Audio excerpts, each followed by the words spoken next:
Good morning, respected members, and hello, dear students. Hi, this is CA Pratik. I welcome you all again to my YouTube channel, GST and Customs Act Fun Learning. Today's topic is most important. When you file GSTR 3B of September 2020, there is one rule, Rule 36, Sub Rule 4. How to do the application of it. This is what we are going to understand in this lecture. So for this lecture, I have divided this into three parts.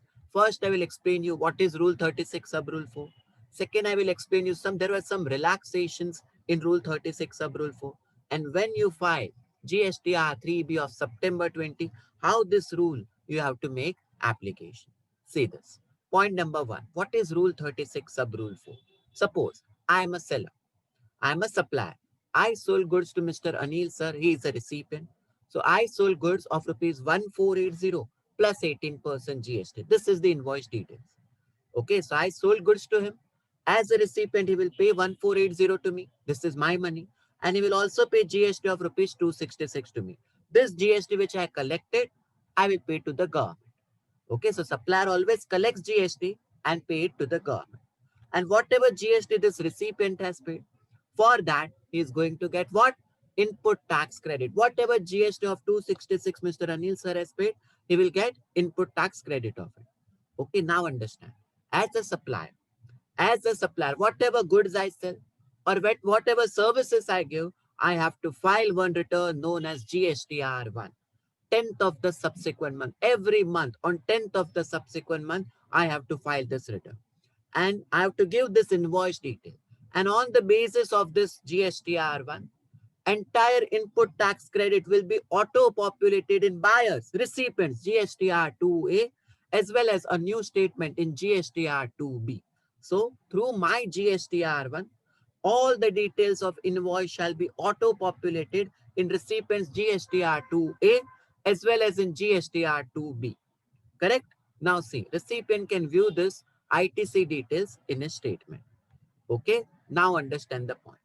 Now understand the point. What is Rule 36 Sub Rule 4? Please try to understand. Suppose he is a recipient. He has bought goods from Mr. A of rupees 1 lakh plus 12% GST. Mr. A filed GSTR1 correctly. So this input tax credit of 12,000, the recipient can view in his 2A. Correct? Similarly, he bought goods or services from Mr. B of rupees 3 lakh plus 18% GST.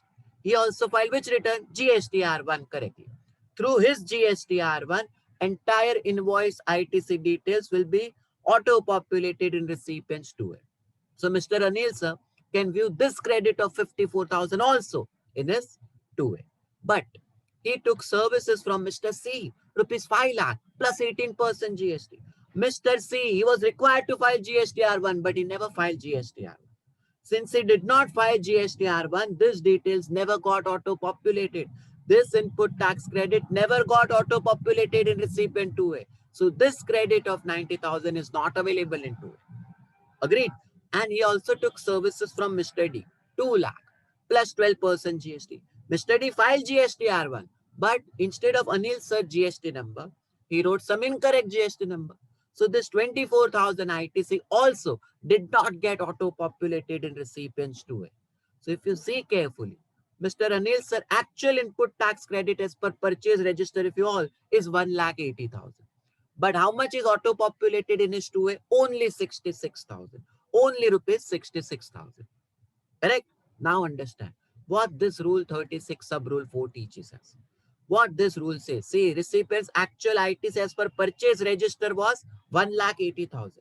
But how much is auto-populated in 2A? Only 66,000. Now, how much ITC he can take?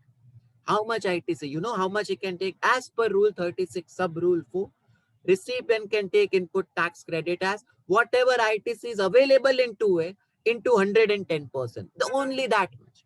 I repeat, whatever ITC is available in GSTR 2A plus 10% or into 110%. So how much ITC is available in 2A? 66,000. Whatever actual ITC as per purchase register is to be ignored.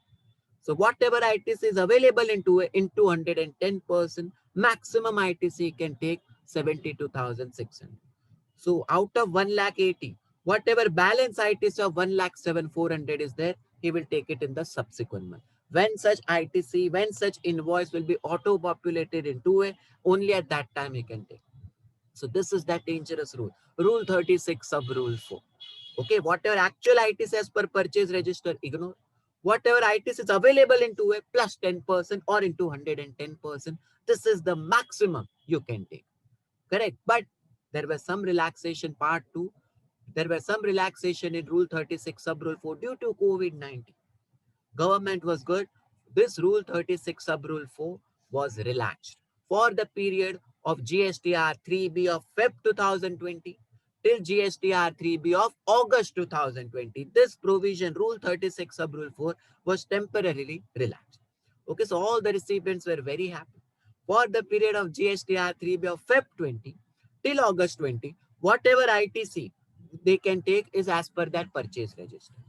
Whatever actual ITC was there, they couldn't take it. Whatever ITC is auto-populated into it, they could have ignored.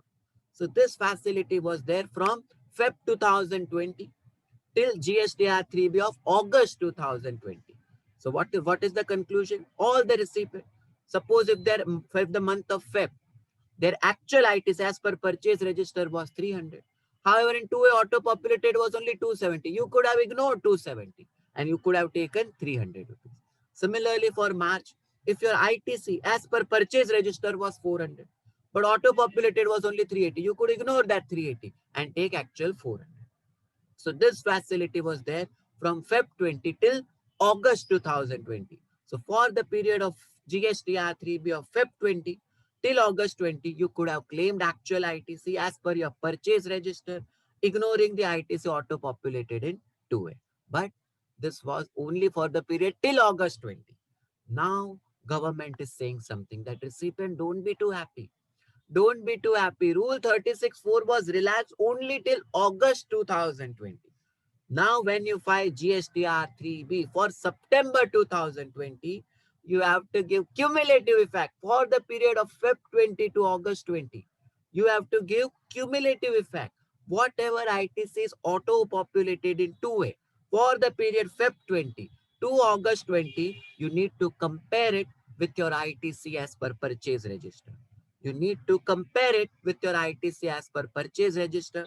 Whatever difference is there, you are required to reverse. Nahi samjha? See, I will explain you with an example. See, understand. See, what I did. For the month of Feb, my ITC was 300. But in 2 it was only 270. I could have ignored that 270 because relaxation was there. I availed 300. Similarly, for March, I had 400. In 2 it was only 380. I could have ignored 380. I availed 400. For April, my ITC was 500. But in 2 it was only 450. I would ignore 450 and avail full 500. Similarly, for May, my ITC was 350. But auto-populated was only 320. I will ignore 320. I avail 350 because it was relaxed. Same way for June, ITC was 450. Auto-populated was only 400. I will ignore 400 and avail full 450. Similarly, for July, ITC was 550. Auto-populated was only 480. I will ignore 480 and I will full 550. And similarly, last month for August, my ITC was 200. But my auto-populated was 150. I will ignore 150 and avail full 200. Now, this is what I have done so far. Now, government is asking me to take cumulative effect. So, what is my actual ITC as per purchase register for the period Feb to August? 2750. But what ITC is auto-populated in my 2A for Feb to August? Only 2450. Only 2450. And how much I have availed? Full 2750. Now I have to give cumulative effect. You know how?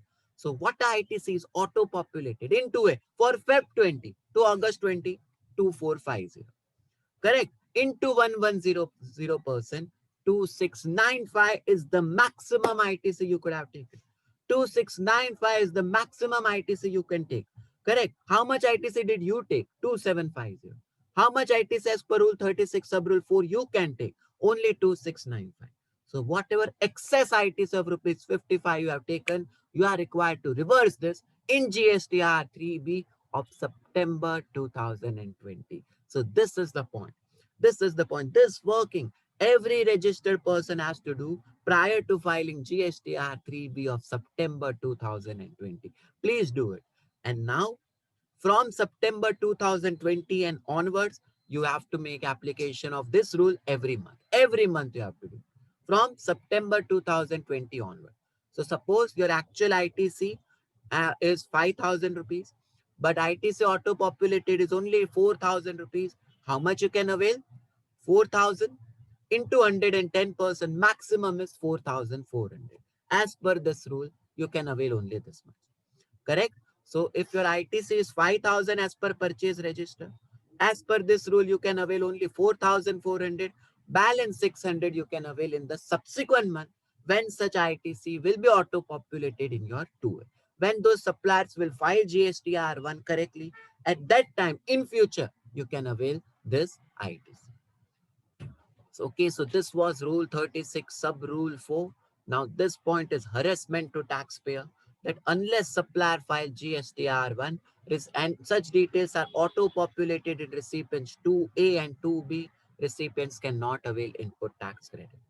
So this point, when you file GSTR 3B of September 20, please be very careful. Hope this point gets extended till March 21, but currently this provision is there. We cannot help. So thank you so much each and everyone.